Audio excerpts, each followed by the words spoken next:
Charles Adams, author of For Good and Evil, The Impact of Taxes on the Course of Civilization. Where does the word tax come from?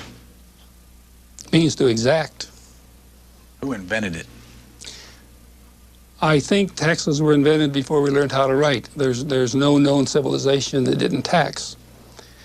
And taxes are as old as the recorded history. In fact, some of the earliest recorded history we have makes us realize that while many things have changed in history, that taxpayers and tax collectors really haven't changed very much in 5,000 years.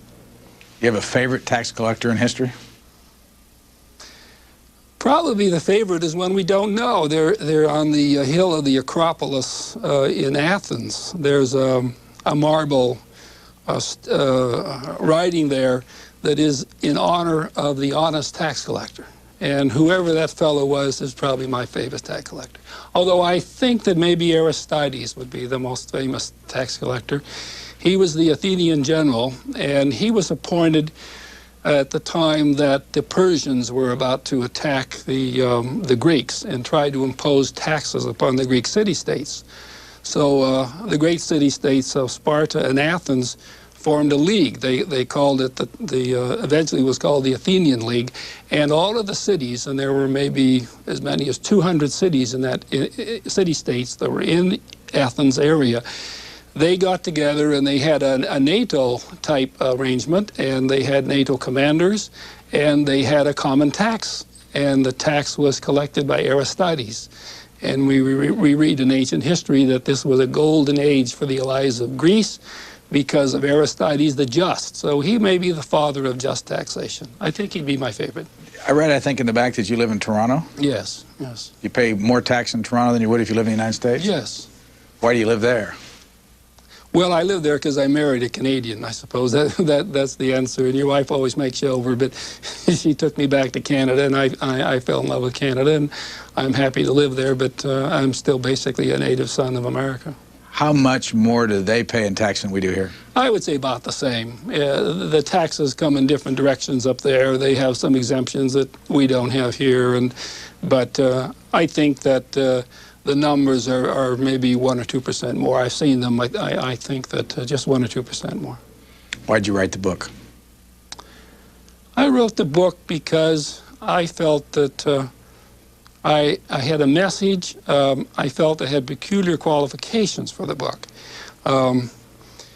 Besides the fact that I love history and I started out to be a history teacher, I discovered that as an assistant professor, I wouldn't make as much as my wife as a first-year kindergarten teacher. So I decided that I couldn't make a living in history, but I loved it. I always researched it. I was in graduate school, and I switched and became a lawyer.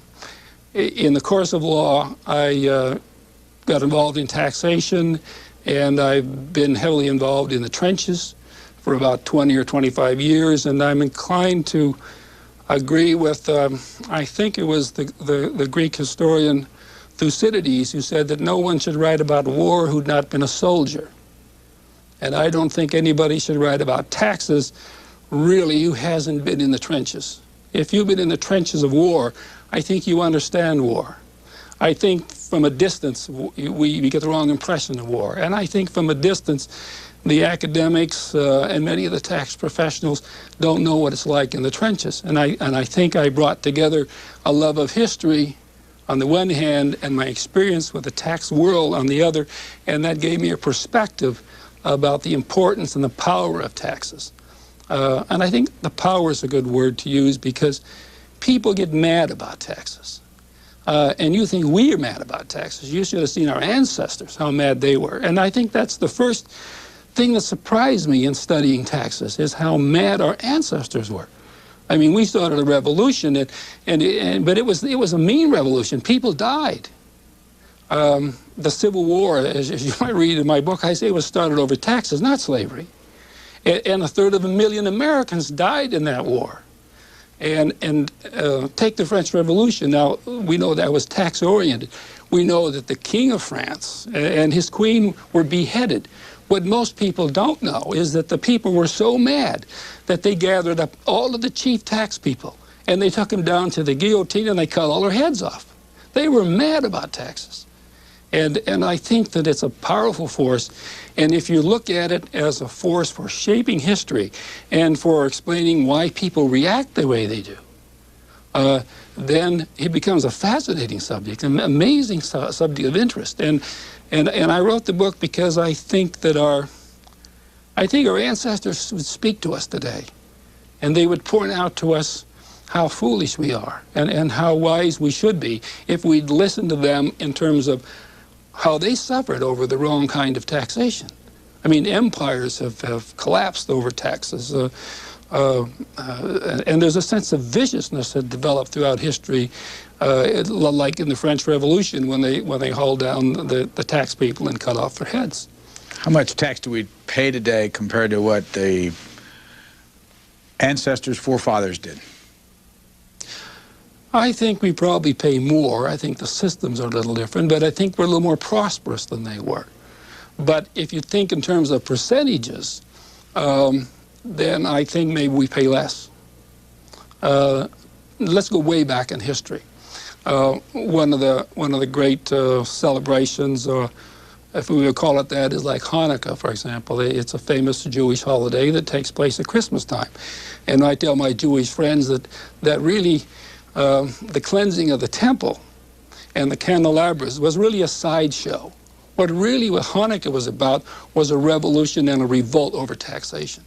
And the taxes that the Jewish people had to pay at that time to the Greek was 1/3 of all the crops. And that's gross. And 50% of all the vineyards and all the orchards. That's a heavy tax. And when the peace treaty was worked out during that period in which... What period is that? Well, we're talking about 200 to 300 BC. There's nothing in the treaty that would allude to the Hanukkah celebration. What the treaty says is that we won't have to pay any more taxes. And that was the great victory that they achieved in fighting the Greeks at that time. You say in your book about the Revolution, American Revolution, that, I mean, a lot of people think it was overtaxed, and you say that we really weren't that excessively taxed by the British. Explain that. No, actually, I say in the book, if revolutions are the consequence of oppressive taxation, then the American Revolution should not have existed. We were a very blessed people. We had the protection of the British nation. They had recently fought and defeated the French. They'd opened up the western frontier, and all the British government was asking for is that we pay some of the cost of maintaining the troops that were there in America defending us from the French. Now, that was reasonable. But the Americans, they felt that they shouldn't be taxed without their consent. And consent to them was different than the British felt. Now the principle of consent was a British idea. So the British Parliament believed in consent too. But they felt that Parliament consented on behalf of all the Englishmen everywhere. The women, they couldn't vote, but it consented on behalf of the women, for they were taxpayers if they had private estates. There were also British colonies around the world, you see, and so Parliament acted for all the British people everywhere, and hence it acted for the Americans. So that why would the Americans object if they had to pay for some of the costs for maintaining the armies that defended and protected them? So really, it wasn't an oppressive tax. The Americans objected to the fact that they didn't really consent to it, that consent had to be genuine, and they didn't have anybody that represented them. And that was their main pitch. What was the Boston Tea Party all about? Well, the Boston Tea Party wasn't quite the honorable event that we say that it was. What happened is that the British government, and we might get a little background on that, the first revolt in the colonies was the Stamp Act revolt. And when the British government decided to levy stamp taxes, it did it because they were having revolts at home. And what happened at home is that they had a cider tax, and the British people were revolted over it in London, and so the British government said, well, let's try and get the Americans to pay some of the bill, and so let's make some stamp taxes. And so the stamp taxes were introduced, and there were revolts in the colonies, and Benjamin Franklin, he went to London, and he complained. He said, now, you can't tax us internally. which the stamp tax was. It was like an excise tax. But it's perfectly all right to tax us externally, like a customs, a duty. So the British government eventually, of course, repealed the Stamp Act, and then they went ahead and introduced duties on the Americans. And they said, we're doing just what Benjamin Franklin said would be acceptable. Well, the Americans decided, well, we made a mistake. It wasn't that acceptable. In fact, the British Prime Minister made an interesting comment. He thought the distinction between external taxes and internal taxes, what the Americans made such a big deal out, was perfect nonsense. That's the words he used. And he was right. It was perfect nonsense. So the British government turned around and gave the Americans the kind of tax they said they wanted. Well, of course, the Americans, they really didn't want any tax. And some of the members of the British government, like Edmund Burke, for example, he said the Americans won't pay the tax even though you think they'll pay the tax. Even though Franklin said they'd pay it, when it comes down to it, they won't pay any taxes they don't consent to. So the Boston Tea Party was a situation in which the British government was trying to compete with smuggled Dutch tea. And in dealing with the smuggled Dutch tea, they decided to reduce all the duties on the tax on the tea that came in to the colonies from the East Indies. And the result was that the tax would then compete with the Dutch tax. They then would grant special favors to those loyal merchants who would handle the British tea. And the result was that the other merchants in Boston were pretty angry about it. They disguised themselves as Indians. They went on the ships and they threw all the tea into the water. Benjamin Franklin thought it was terrible. He says that was a wanton act of thievery and destruction of private property, and we should compensate those people. What did you think, jumping way beyond those years, when George Bush said, read my lips, no new taxes? Well, I thought that he should have, and I think most people, he should have stuck with it. And the reason I say that is that we've come to look upon campaign promises as well, maybe they'll do, maybe they'll do it, maybe they don't.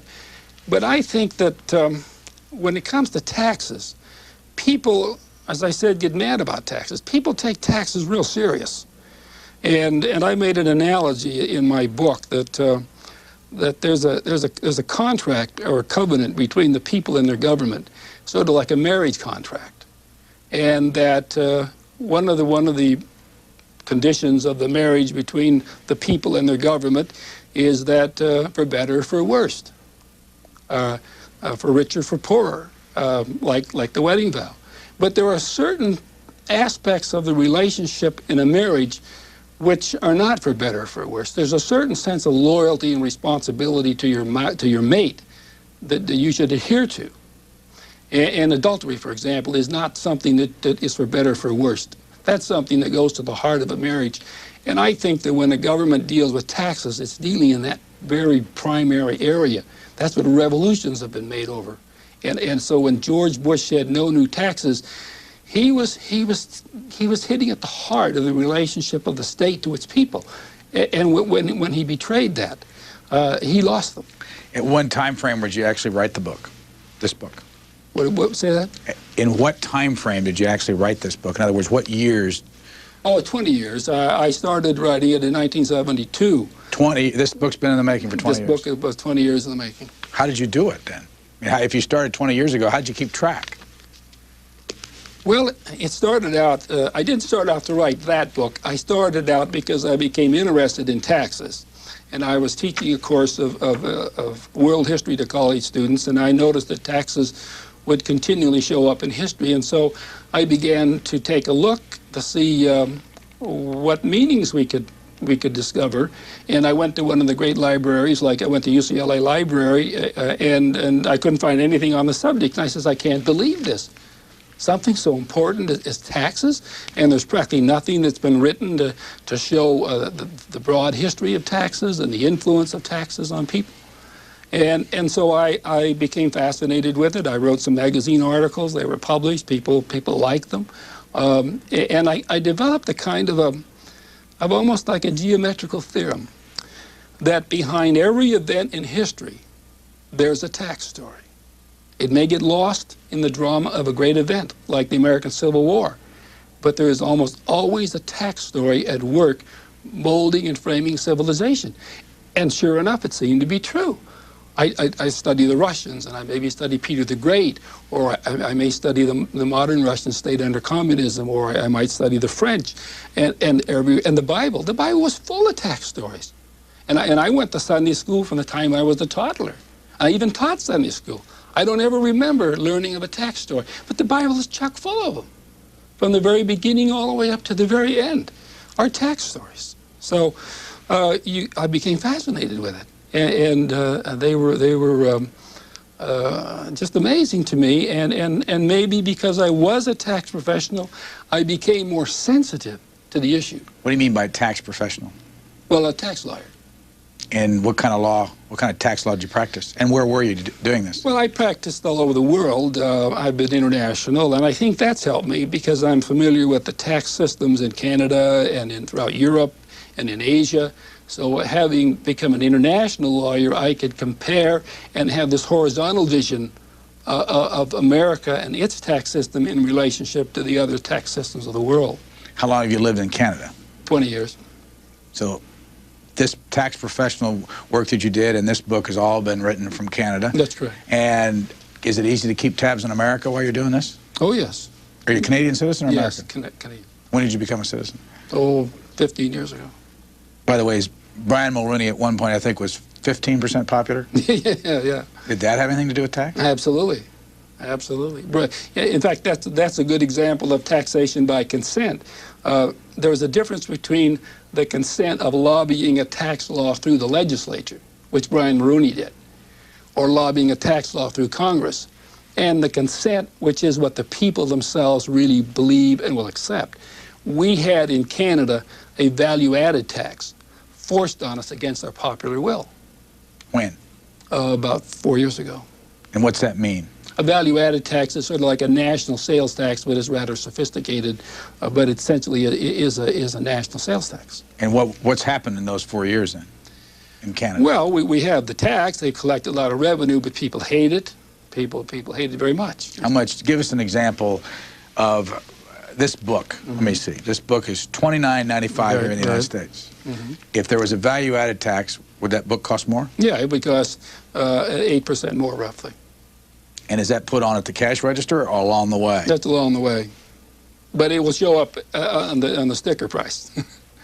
Yeah, it's essentially like an excise tax. And a good contrast is that just a year ago in Switzerland, they proposed the same kind of a tax that America has, or that Canada has. That is essentially a value-added tax. It went to the Swiss voters and they defeated it. And that's a distinction that I think we should make, is the difference between real consent and vicarious consent. Let me interrupt just to tell you that when Paul Kennedy, the Yale professor who wrote the two books, both on the current one on the bestseller list about the 21st century, was here a couple weeks ago, I asked him if he had to advise his kids, who are 15 years old, where to live in the whole world. He said Switzerland.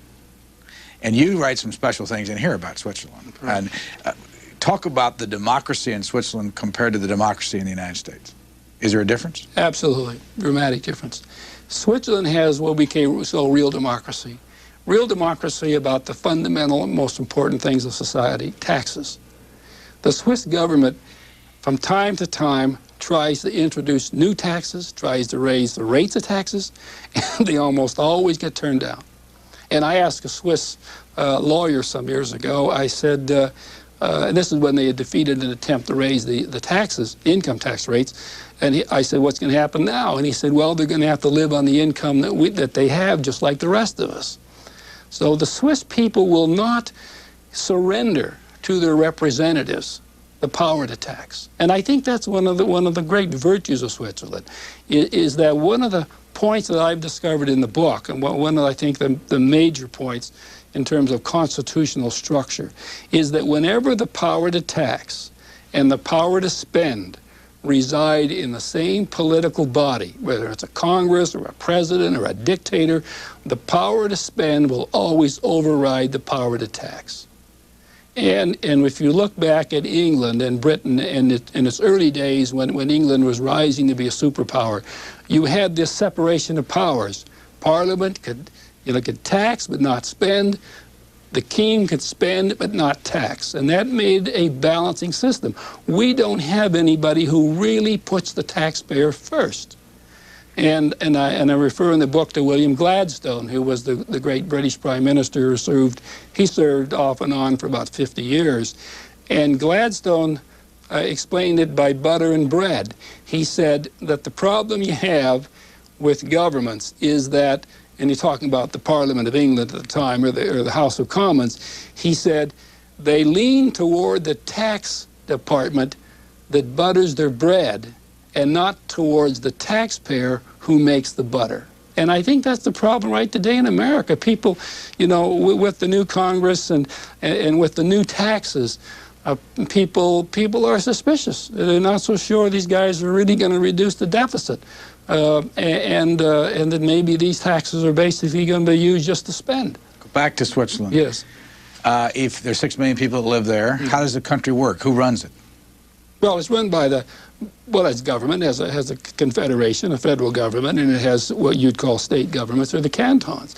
But the federal government, they don't have the power to tax. And even the salaries. Now, they can't raise their own salary. You remember the Congress not too long ago raised the salary in a big uproar. That goes to the voters. When it comes to monetary matters in Switzerland, it goes to the voters. They will not surrender that to the government. How often? Well, whenever they want a new revenue measure, it's got to go to the voters. So if they want to raise tax at all, they've got to have a referendum. Right. Any other country in the world do this? In a sense, America does on the local level. Think about your school bonds and your road bonds, things like that. Local government in America very often does not give the city council or the county supervisors the power to tax. That goes to the people. Does anything like this happen in Canada? No, we're worse. We're worse. What about other countries of Europe? Don't know. Don't know. Countries of Asia. You say in here that the legend that there's a super race in Asia, that the 4 tigers and all that came out of the last couple of years is a misnomer. Yes. Why? Well, one of the problems we have in understanding Asia is that here were 5 incredibly poor and defeated countries. Japan was crippled. South Korea was badly destroyed in the war. Hong Kong was even had to import its water. Here are these Asian tigers, as we call them: Singapore, Taiwan, Hong Kong, and they all are now miracle economies. And the question is, well, why are they so prosperous? How have they done so well? Even Japan. I mean, Japan has done extraordinarily well. Some of them practiced some socialism for a while. Many of them had the government intrude into businesses. But today, the general philosophy in South Korea and Taiwan, they've had special commissions. They've said that the less government intrusion into business, the better. That business should be left alone, that taxes should be moderate, that if people can keep the benefits of their work and labor, they work harder, so that the real one common denominator of the success of the 5 great prosperous Asian countries has been moderation in taxation. Singapore. Yes. Lee Kuan Yew is no longer prime minister, but when he was, people would call him dictatorial. You don't see that? Yes. Dictatorial in what way? Well, politically, he may have been dictatorial, but tax-wise, he was moderate. You see? You see, you can have a prosperous country without necessarily having a democratic process. How did Hong Kong work? 6 million people, British still control it. Don't they have the same tax system as Britain? No, no, not at all. How do they get the independence? Well, probably because of the American Revolution. That's because the one thing that the American Revolution solved for the British Empire is taxation by consent of the locals. So that even though the American Revolution was a drastic solution to the problem, after the American Revolution, in fact, I think it's 17 78, the British government passed a resolution saying that they would not institute taxes in the colonial areas without the consent of the people. So in Hong Kong, for example, you have a legislative assembly, which is composed by an electorate, and they then select an administrative council. There's a governor who's sent out from Britain, but he's not a major player, and so they govern themselves. They establish their own taxes. So they're basically, when it comes to revenue, completely independent of the British government.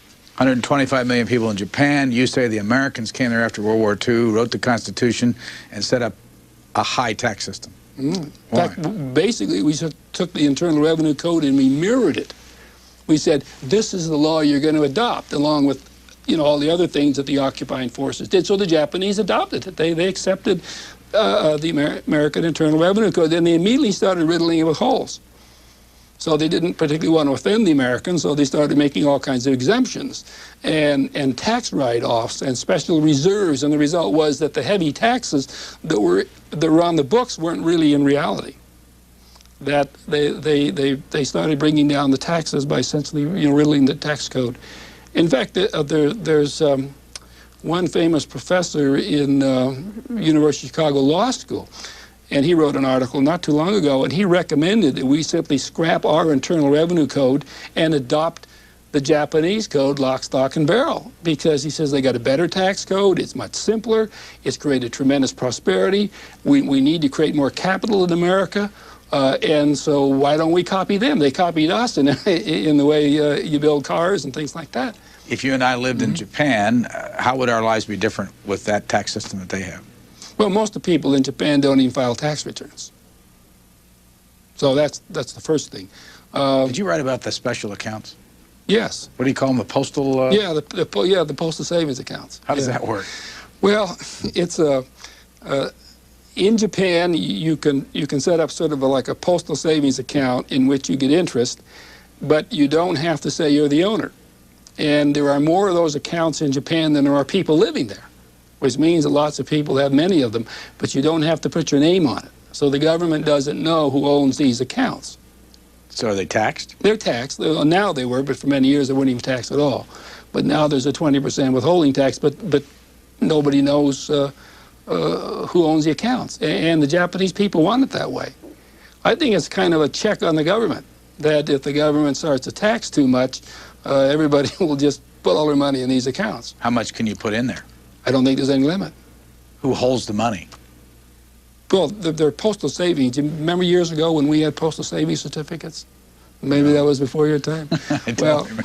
Well, when I was a young boy, you could take your money down to the post office and you could buy a postal savings certificate, which was sort of like a savings bond, and it would pay you a 2% interest. So this is basically And there's no names on them. And no names on them. But there's 20% withholding. Yes, that's new. That's new.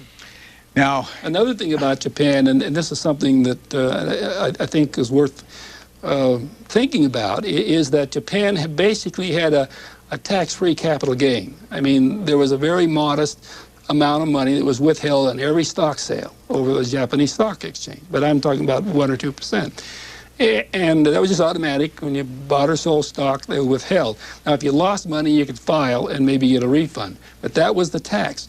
About 3-4 years ago, the Japanese finally adopted an American-style capital gains tax, 26%, 3 years for long-term capital gain, and shortly after that, the Japanese stock market collapsed. I don't think that was a coincidence.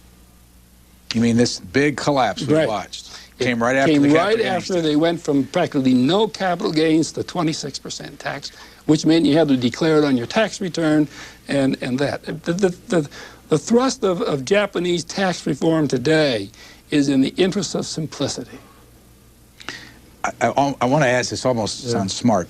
If you are so right with all of these situations so far and all over the world, why doesn't somebody just buy your book and go with it? No, I think it'd be a good idea. I think we're profoundly ignorant about taxes. It's one of the reasons I think why the book's important. If you were to read in tax literature today, and there's tons of it that comes out, you're not going to find hardly a word about history we seem to be profoundly ignorant about the role of taxes in history. And we seem to be doing the things that we shouldn't be doing. And in fact, I've likened it unto, I have some friends that are heavy smokers, and they don't want to be reminded about the odds. They don't want to be reminded about cancer and about the various diseases and shortening of life expectancy. I think we don't want to be reminded about history. We think we can beat the odds like most smokers. We think we can tax heavily, and we can get away with it. Now, it may have crippled Rome, it may have crippled Imperial Spain, it may have brought down the Netherlands, it may have caused the American Civil War, which I think it did, but I think we must think we can beat the odds. Go back to the Civil War. What proof do you have that the Civil War started over taxes instead of slavery? I think the proof is impressive, and I know that a lot of people really smile when I say that. I think on the eve of the Civil War, slavery was never more protected than it was at that time. I think that the slavers in the South had won the battle for slavery in 1860. It was the taxes rather than slavery that caused the Civil War. The Supreme Court had handed down the Dred Scott case, which gave blanket approval to slavery in the country.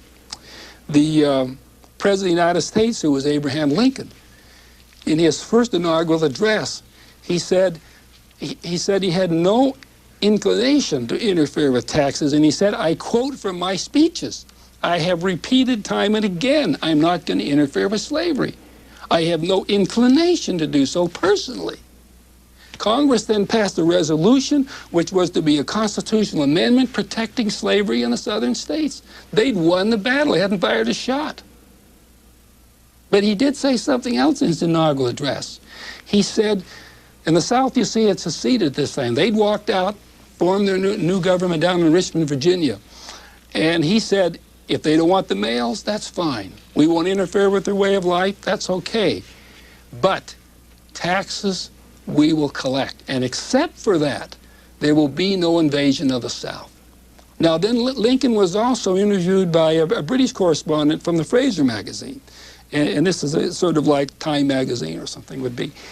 And in that magazine, the writer said, well, he was really a very impressive man, and I really enjoyed my meeting with him. And he said there's not going to be any war, and he wouldn't use any of his military forces on the South except to collect the taxes, to recover any forts that had been taken over, like Fort Sumter. But except for that, there'd be no war. So what Lincoln had done had given the South an ultimatum of taxes or war. And the reason they seceded, not just because they were a blundering generation, but because part of Lincoln's platform was not freeing the slaves, not in the slightest, but was to raise the tariff so that the heavy taxes on goods coming into America were 47%. That was a very high tax. And that meant that the Southerners would have to pay that if they were to buy foreign goods. And if they didn't pay that, they would then have to buy northern goods that were now protected, and the prices were jacked up because there was no competition. And they hated it. And every time they paid a tax on goods, they knew it was going to go up to the north, to the federal government that was under control of the Republican Party. Or if they bought goods from the north, they knew they were paying through the nose, sort of like OPEC. And when they withdrew, the first thing they did in their new Constitution was to make taxes low.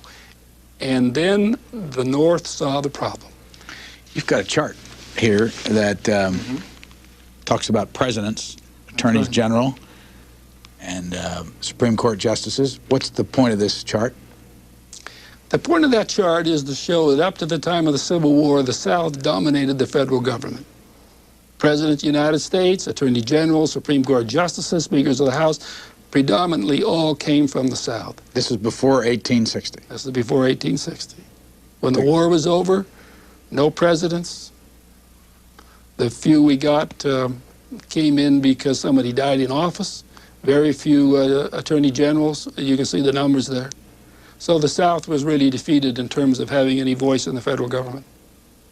On the next page, I'll drop the book so I can look at it, you have a quote. You write,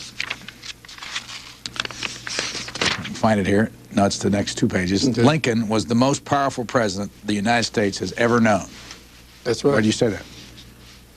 I said that because of the way he exercised the power over the dissidents in the war.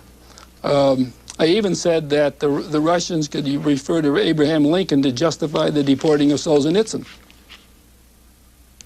Solzhenitsyn was thrown out of the Soviet Union because the Soviet Union has a law against slander against the state. That's a crime. That's what the KGB is for. Lincoln had one of the leaders of the Democratic Party arrested in Ohio, which was not a war zone, tried before a military court, convicted of expressing treasonable sentiments because he hated the war. They then deported him to the South. He fled to Canada, and he would continue to be strong in the Democratic Party, and he had the 1864 convention brand the war a failure. Lincoln had people locked up. He suspended habeas corpus. And you have to understand that they didn't have an attitude like we have today, like in Vietnam or even in the Gulf War. America was very intolerant of anybody who wasn't supporting the war. You were sort of with us or against us. So if you expressed disapproval of a war, you're in trouble.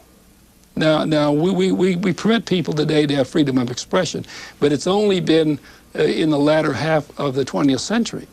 In World War I, many people were locked up for expressing treasonable sentiments by simply saying that they thought that the war was wrong. Who are your favorite leaders that you wrote about in here over the years? Leaders that dealt with tax the way you think it ought to be dealt with? I'd have to say women. That might surprise you. I think that the greatest monarch that England and that Europe has ever known is Elizabeth I. She's my favorite. She was a remarkable woman. Not only was she remarkable in the sense that she captivated the men that were very able men that served under her, and she outwitted all of the rulers of Europe. Her tax system was called the miracle of the age. Just like we call the miracle economies, you know, out in Asia, they call it because she lowered taxes. How could she do that? She came to power from a father, Henry VIII, almost like Clinton. He had deficits. I mean, the British government was broke. England was a mediocre country. She ended, and Britain was on the way to become a superpower, or England was at that time. She lowered taxes, and yet she fought and beat the Spanish, which is the most powerful empire in the world. And she left with a very sizable, profitable treasury. The way did she do it? One, frugality.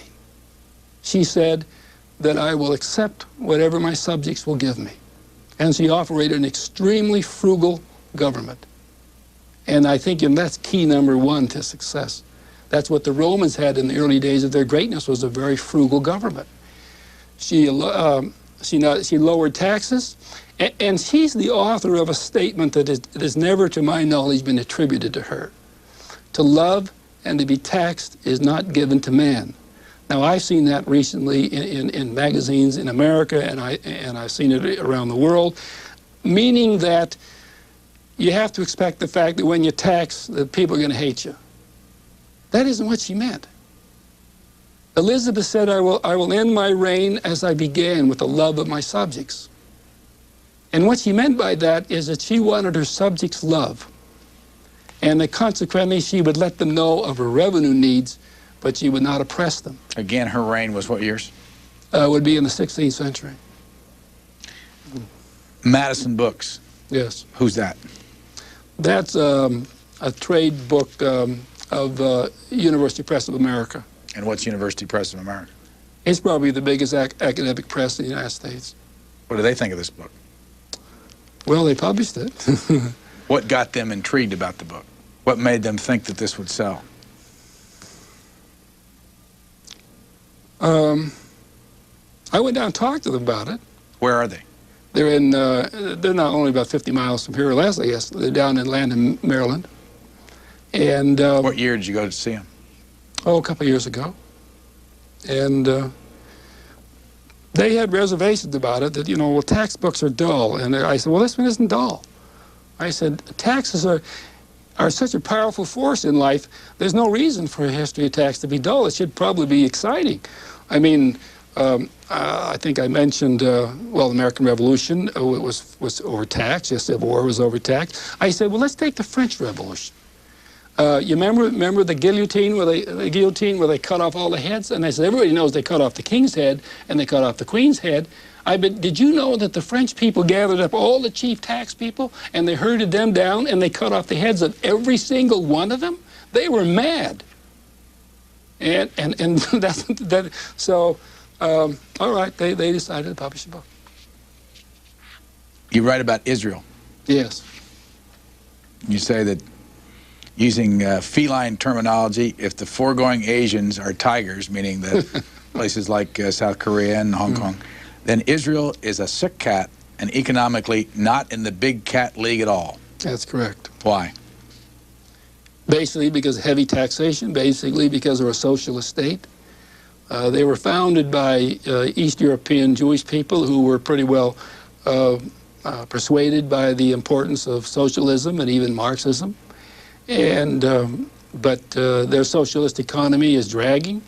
And yet they've had the love and the devotion and the support of the Jewish people all over the world, particularly in America. You'd think they'd be the most prosperous country in the world. Let me read this. For the past decade, the net immigration of Jews to Israel is a minus. More Jews are leaving Israel than are entering. How come their population's gone up to 5 million? Well, when I wrote that statement, it was before the influx of the Russians. Except for the Russians, who are basically refugees who will go any place they can go. The Jewish people, the more successful entrepreneurs and businessmen, are leaving Israel. Israel's decline begins with excessive, dumb taxes. What kind of tax? And they also, later on, you say Israel is a mess. Yeah. What kind of dumb taxes do they have in Israel? Well, they're just too high. You look at the numbers in there. They're crippling taxation. I can't give you the numbers now, but they're crippling. Who's the greatest taxer in history of American presidents? I guess we'd have to say Roosevelt was. FDR. Yeah, I think so. Yeah. When did the progressive tax? When did withholding start in the United States? They started in World War II. Well, for what reason? Government needed the money. Withholding. Sure. And people like it? No. See, it used to be you filed your taxes on April 15th and you paid them. The withholding tax gave the government the money early. Well, there's a time value to money, so withholding tax creates more money. Any other country in the world have a withholding tax? Oh, yeah, everybody does. Japan does. In fact, in Japan, most people don't even have to file returns. Taxes withheld. If you had to pick a country in the world to go to besides Canada and the United States, or maybe including Canada, certainly including Canada and the United States, that has the best tax environment, is there a single country you'd pick? Probably Hong Kong. Second country? Well, any of the Asian tigers. I mean, they're all solid. What about the tax in Switzerland? Is that higher or lower? And even though they Switzerland's a fairly high tax country. Most people don't realize that. It's fairly high tax. But they like it. Well, I don't know if they like it, but Switzerland has maintained very strong military forces. Every Swiss citizen is in the army. They spend a lot of money on national defense. And they felt that because they were strong enough, Hitler decided that he didn't want to invade them. And they have felt that their military forces are necessary, just like America does. In the opening, you actually call it a foreword. You have Alvin Babushka, yeah, senior fellow, Hoover Institution, Stanford University. Yeah. How come? You want to know the story of that? Sure. I was doing research on Israel, on modern Israel, and he is one of the very famous advisors to the Israeli government. And I couldn't find one of his latest books. Now, he's at the University of Toronto, he has 17 books listed. But this one I couldn't find. It was on modern Israel. So I called up the Hoover Institution to see if they had it. And they didn't have it. And they said, well, why don't you call Mr. Babushka at home? So, all right, I'll call Mr. Babushka at home. And so I called him at home, and I proceeded to ask him about the book, and he told me about it. And then he says, are you the Adams that writes about taxes? Because I had written a previous book. What was the name of your previous book? It was called Fight, Flight, and Fraud, The Story of Taxation. What year? 1983. And he said that's the finest book about taxes ever written in the English language. And I said, you really believe that? He says, I have 2 copies. I said, I've got a new edition, much more revised. I said, would you write the foreword? He said, I'd love to. So that's the story of the foreword. Did he tell you why it was the best book ever written? No. On tax? He just said it was. And as he says in the foreword there, he says he placed it at the top of the list of any reading on the subject of taxes. So it's still pretty much the same opinion. Have you ever advised any American politicians in their political campaigns? No. Would you ever do that if? I'd love to. Who's your favorite? Do you have a favorite right now that's out there wanting to run for president? Well, no, my favorite would be David Pryor, who is the Democratic senator from Arkansas. Why? Because he was the one that authored the Taxpayers' Bill of Rights. And when he came up with it, he couldn't find anybody to co-sponsor it, not even a co-sponsor. And eventually, it got on the bandwagon, and it was adopted. It's just a step in the right direction. Now he wants Taxpayers' Bill of Rights number 2. He didn't go far enough. Did he get the first one passed? Yes. Yes. What did he get out of it? Well, there are some benefits, but it doesn't get to the heart of the problem. As you know, toward the end of my book, I make some pretty hard-hitting suggestions as to how to reform the system. And I think that he just dealt with some administrative abuses that I thought were needed correcting, but they didn't get to the heart of the problem. Where does he get his ideas, do you know? I think from taxpayers. I think that, you know, one of my law partners, when I practiced in the United States, was a congressman. And I was a junior member of the firm, and I used to have to read a lot of letters that came in from constituents. He was a congressman when you worked with him? Yeah, he was a senior partner. What was his name? Charles Teague. He died about 16 years ago. California? Yes, California. And while he was a congressman, he also practiced law? Well, not really, but in those days, they associated with the law firm, so there was some practice he could do, yes. And you had to read his mail?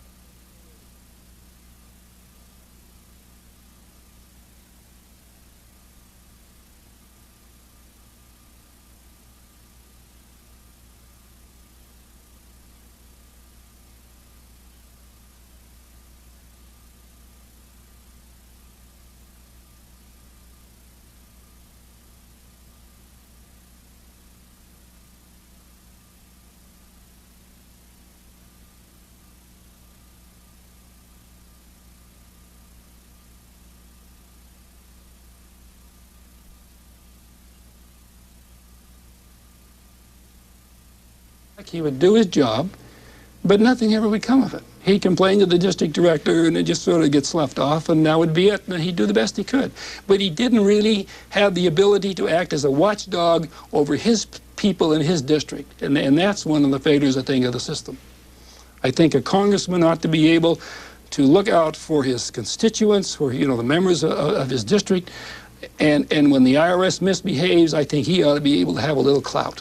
He's our representative. That's what democracy is all about. Who do you go to? You go to your representative. And if he's powerless, then the IRS becomes a law unto itself. There's no redress. There's no checks and balances. And it's the lack of checks that is the problem with the system. Where were you born? Salt Lake City, Utah. Did you grow up there? No, grew up in Southern California. What did your parents do? My dad was in the cattle business. Your mom? Just a housewife. I mean, I was like, yes, she was a housewife. And where did you first get your interest in history? I got my interest in history my first year of college. Where? At Whittier College. Same place that President Nixon? Yeah, absolutely. Yeah, around President Nixon. And I got permission to take a course in Russian history and Far Eastern history, and from then on I was hooked. But I had some wonderful teachers. They just absolutely inspired me. Anybody teach you about tax? No, not a word. You left there and went where? I went to UCLA. To do what? To study law.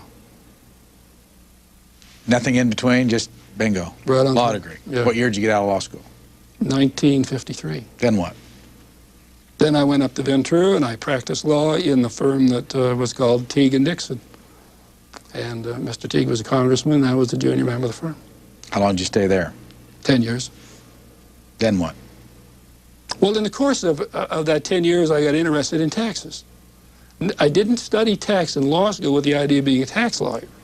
In fact, I avoided tax. You know, I wanted to do more interesting things than tax. But the first case that I got when the firm hired me, when I was waiting for the bar results, they put a file on my desk and they said, "We got a tax problem, solve it."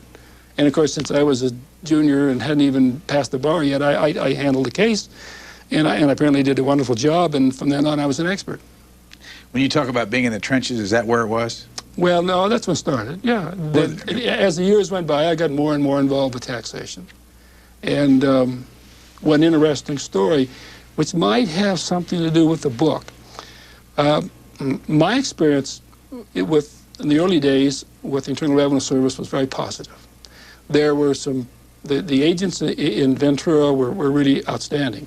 And the one fellow who there was retiring, and he got to know me, and I got to respect him, he told me on the eve of his retirement, he says, "Now don't repeat this," but he said, "The new agents that are coming out from Washington are being taught to harass and intimidate taxpayers." And he said, "You know, it never used to be that way." And he says, "You lawyers ought to do something about it, because if you can't, nobody can." But he says, "Don't quote me, because I'm going to retire." Now, that was quite a bit of information to pass on to me, but I always kept that within me. And I said, well, maybe someday I can do something about it. And I think that book is doing something about it. You met your wife somewhere in this process and moved to Canada. Where was that? I met her in California. She was a young widow, and she had a Russian restaurant. And she's a Russian, and she took me back to Russia. And she took me back to Canada, and it was during the Vietnam period, and I enjoyed Canada. And so I thought I'd do something different. So I decided to live in Canada. Did you ever live in Russia? No, we visited it a few times, to see her family and so forth. How did she get over here in the first place? She was one of those unfortunate young girls who was trapped in the German zone, and was shipped to Germany to work in the labor camps. So when she was 13 years old, she left Russia, never saw her mother again, and was in a German labor camp. She had the good fortune of being freed in the American zone. Now, when you look at what's going on in Russia right now with the whole upheaval, tax have anything to do with it? Well, in a sense, tax has everything to do with it, in a sense, because communism is the ultimate form of taxation. And you see what happened to the Russians, and the Russians have been, maybe their great mission in the world has been to protect the West, because they had communism, which was a Western idea that was, given birth in Germany and England, where Marx was and his followers. They had it forced on them against the popular will. And they lived under that system, and they suffered, and they can show to the world what a terrible calamity that enforced system is. So maybe sacrifice in the name of the world has been the Russians' great mission. So the chaos that's in Russia today is because of living under the ultimate form of taxation. From each according to his ability, and to each according to his need. That's the maximum, that's progressive taxation in its ultimate form. From each. You say that John Stuart Mill, a Brit, invented this whole idea that slavery was the reason for the Civil War. How'd he do it? Well, he just believed. He popularized the idea. In this country? Well, yes, in this country too. So, because he was very, very famous. So while he wrote for the Fraser magazine, many of his articles were published over in this site. And he was a very, very famous writer, brilliant writer. His writings today are still published. And he said taxes was, or not taxes, but slavery was the cause of the Civil War. You, in the back, almost near the end of the book, have the famous Laffer curve. What is it? Well, the Laffer curve, and I've added a little bit of my own to it, like the negative and the positive. The Laffer curve says that when you start levying a tax, you get to the point, as the curve swings up, where you reach the maximum amount of revenue that you will collect. And that thereafter, if you keep raising the rates, you get less and less and less. So when you tax at 100%, you get nothing. Now, Laffer developed this from statistics, and the one most interesting statistics is in the book there is that the first income tax was very mildly progressive in 1916, and the rate was 7% at the top bracket. 5 years later, the top bracket was 77%. In 1916, there were about 220 people that reported $1 million worth of income. In 1921, 5 years later, there were only 20 people that reported $1 million worth of income, so that 9 out of every 10 $1 million earners disappeared. Now, the statistics which you show deal with the little lower level, with the $300,000 level. And what you had is that during that same period, if you made more than $300,000, that 4 out of every 5 taxpayers disappeared. So the more you tax, the less you get. Was Mr. Laffer successful? And who is he, by the way? He was an economist at the University of Southern California. Do you know him? No. Do you think his idea that was adopted by President Reagan was successful? Yes. How come we're $4 trillion in debt? Well, because they spent too much. But they raised a lot of money, and the revenues went up.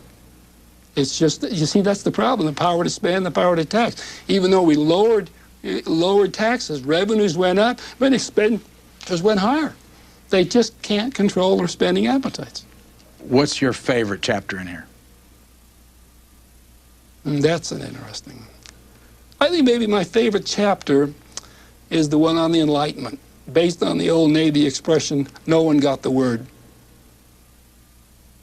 You know, that's an old Navy expression, no one got the word. And during the Enlightenment, which was the ideas that were the founding of the United States and the founding of even the modern world, they had the word on taxation. They were very bright guys about it. And I listed the points that they raised, and I think we've lost sight of those things. I think they speak to us, and they warn us, and they say, look what you're doing. Man, you're crazy. How many printings have you had on this book so far? They're on the second one now. How many books are out there? Well, the first one sold out in about 3 weeks, and the second printing will be 5,000 copies. How many did you print on the first one? 10? No, they only printed 1,700. See, they had their doubts. But things are moving. Well, yeah, they sold out in 3 weeks. We got about a half a minute. What's the best thing that people will say about this book in 10 years if it's been successful as far as you're concerned? It made taxes the people's business again. Tried to make taxes understandable and something that the people can become involved in. Charles Adams, author of For Good and Evil, The Impact of Taxes Underlined on the Course of Civilization. We thank you for joining us. Thank you.